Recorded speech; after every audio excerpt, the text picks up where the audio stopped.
This report just told us everything about the Padres as our payroll questions have been answered.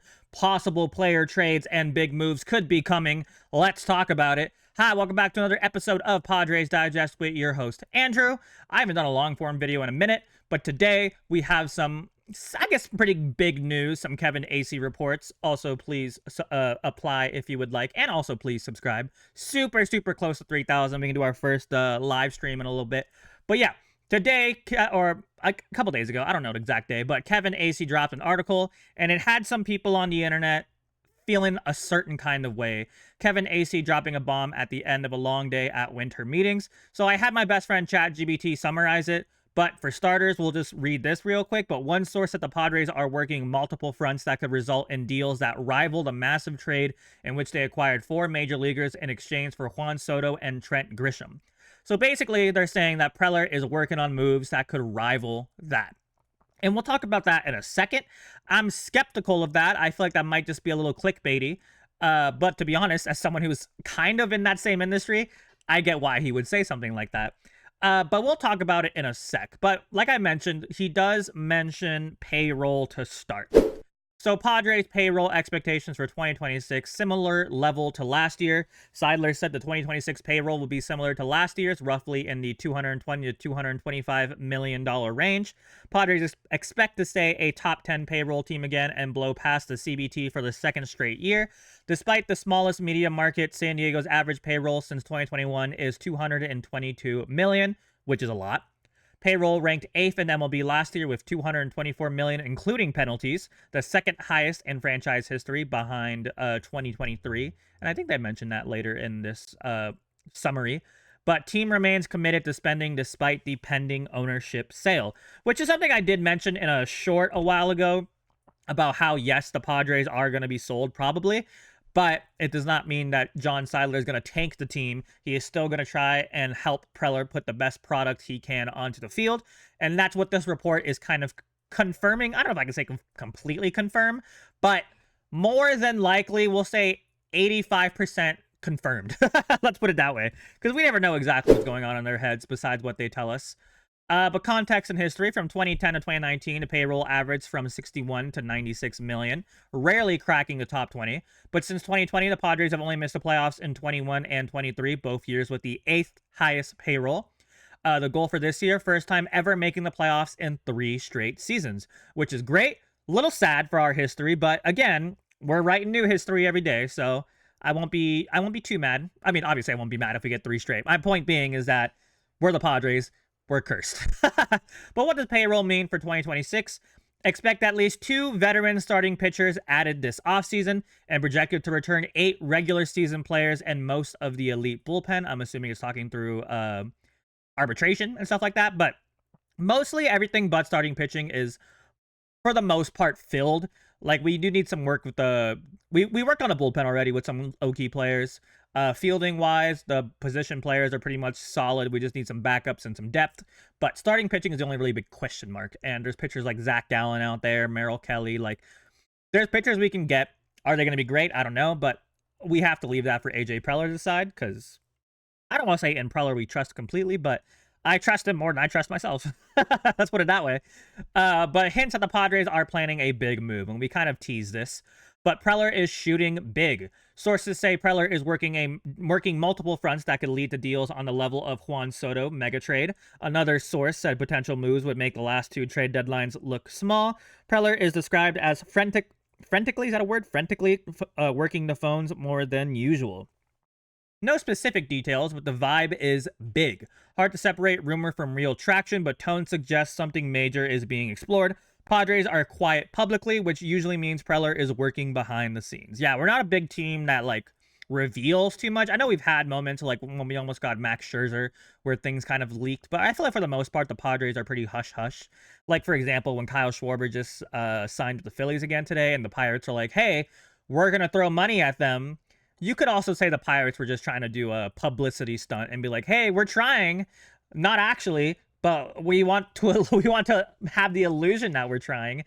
But I feel like with AJ Preller, he genuinely does try, and I'll give him that. Whether you agree with his decisions on trading and free agency and all that stuff, I will never fault Preller for trying, because he does try. And that's honestly a lot for our franchise and our history. But yeah, well, I'll let you guys talk about that in the comment sections. But possible trade, shopping, trade, chatter, yeah, whatever. We made a video about Nick Pivetta, and by we, I mean, I guess Nick Pivetta and Jay Cronenworth, both Christian videos. But they're listening, not actively shopping him. Trade unlikely unless part of a blockbuster return, multiple MLB players. Contract is 20.5 in 2026, and a strong chance he opts out afterward rather than accept 32 million over 2027 through 28, which is a very real thing, right? So he can opt out after this year. And the way he's been pitching recently, he could make a butt ton more money opting out. He's getting a little older, don't get me wrong, but with our starting pitching, or with the starting pitching market how it is in this field of baseball, in this era of baseball, he could make a butt ton of money. So if he, first of all, I forgot that he had an opt-out, right? So when I first saw the trade talks, I was like, why would we trade our best pitcher, right? But if he only really technically has a year left on his contract, why not? And get pieces in return. I don't think he's going to give us like a same kind of return that like a Juan Soto, Trent Grisham can get us. But if we can somehow, again, I know I keep mentioning him because I really like him, but Chris Bubik, if we can take Nick Pivetta to the Royals and get someone like Chris Bubik, or maybe someone like Melendez, MJ Melendez, is he a free agent or is he on the team? I forget. But there's things out there we can do that could make big moves for our team. Now, again, like I said, I don't think it's something that needs to happen, but I think it's worth exploring. Let's put it that way. And I think that's the vibe for most every offseason for the Padres. I feel like most moves are worth exploring, but not everyone is worth pulling the trigger. Like Juan Soto, I honestly, not to go back, but I never thought we were going to trade Juan Soto. And then we got a big package in return. And ignoring how you feel about Dylan Cease and Michael King, but last year, they were really good.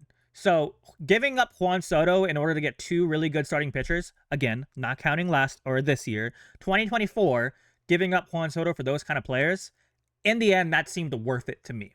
So if it's a similar move to that, I'm okay with it. And same thing with Jake Cronenworth. I think he's more likely to get traded, but I wouldn't trade someone like him unless we get something good in return. Right? I mean, he's valuable, above average player with 5 years left at 12.28 million AAV. Yes, he is not Cronin worthless, everybody. I see the comments. He might not be as good as he was. He might not be an all-star, but he's a guy who goes out every single day, plays any position you want him to, and does a good enough job to keep himself in the lineup. Yes, he's a bottom 3 in the lineup kind of player. No, he's not going to be the same player he probably was back when we first got him in like 2020, 2021, but he goes out, he plays his heart out, he doesn't complain, there's no drama, he does his best, and he did have a good year last year. Not a great year, a find a good year. Is that the kind of contract you want to have for a player with find the good? I don't know, but it isn't a horrible contract. I mean, 12 million with the way contracts are going nowadays, where they're exponentially growing. I don't hate it, but yeah, the Padres would only move him if they're blown away by the return. So the general approach really is Preller stays open-minded and explores every angle. Payroll flexibility could change depending on what opportunities pop up during the meetings, and Padres have a history of making significant additions late Cease in 2024, Pivetta in February. So, yeah, we're not done. I don't know what's going to happen, but something is going to happen before the start of the season, obviously, right? But my point being is that don't just expect them to tank. I don't think they're going to tank. I think they're going to go out there and put a solid to good, hopefully great team out on the field, because I do think we genuinely have the pieces to be a great team. I just think last year coaching wasn't really great for us, hitting coach wise. Mike Shildt, maybe you liked him, maybe you didn't. I'm optimistic about Craig Stammen. I'm still not on the Craig Stammen train, but I will buy the ticket. I'll buy the pre-sale ticket. I don't know if I'll jump on the train. Let's put it that way. But I have some reactions. On one hand, I feel like it's fake smoke. This is the reactions to this, by the way. But on one hand, I feel like it's fake smoke. I'm not sure what resources we have to trade, barring moving Tatis to make it pale in comparison. But on the other hand, why would Acee BS that? It's not like he works for a national outlet. I'm curious to know what that would entail. And the thing about the prospects thing, yeah, we don't really have anyone on the top 100 prospects pool, but we do have really good players. Like, they haven't, like, Cruz Schoolcraft, for example, we just drafted him. He has the potential to be a really good pitcher, but he's fresh. He's brand new. But he is still someone that could top the prospect charts later in life. Another example would be Tatis, right? When we traded for Tatis, he was 16. Literally nobody knew about him. And then he jumped number 2 on the prospect list behind Vladimir Guerrero Jr., and now both of them are superstars. So, again, don't put too much stock into the top 100 list. Yes, it's important to talk about, but don't put everything into that list, right? I don't want to say do your own research because it sounds mean, but like dive in a little bit, see what you like if you feel like it, but just know we do have things to make. We have the pieces that make moves, not a lot of moves, but if it's for a good enough player, I think we have the prospects to make a move, in my opinion. You guys can let me know what you think. But really the only player that would require something big is Tatis. He's the only one that would rival a Soto return and whose contract you could unload. I agree with that, but there is no way we're trading Tatis. First of all, Tatis, like I said, he has a full no-trade contract clause, so he cannot be traded unless he says he's allowed to be traded. Or, like, unless he gives the okay to be traded, he will not be traded until, I think, 2028. So unless he's okay with it, there's no trade happening, right? Other reactions. If the Padres do blow it up, Machado would be the first contract they try to shed. Could easily retool around Merrill and Tatis Jr. Yes. If there's ever a contract the Padres could unload, it would be Machado's. I think would be the best decision because first of all, Bogaerts would be the best decision, but that's not going to happen. He has zero value for what his contract is. Machado doesn't as much as he used to, but it's still good enough that I think a team would be willing to take a risk on trading for Machado. That being said, he is our team captain. As much as you might dislike him or like him, also please apply. He is our team captain. He has ownership of the literal soccer team here. He is going to be here until the end of his contract. You can write that down. You can, if he does get traded, you can clown me all you want. But we're not trading Machado, especially not Tatis. But if we were to trade Machado, it would make the most sense out of the big contracts we have. And hopefully Yu Darvish, I love you, Yu Darvish, retires. Ooh, excuse me. But I think that's everything. Yeah, that's everything. But yeah, let me know what you guys think. I know, sorry for the long video, but you know me, I like to yap.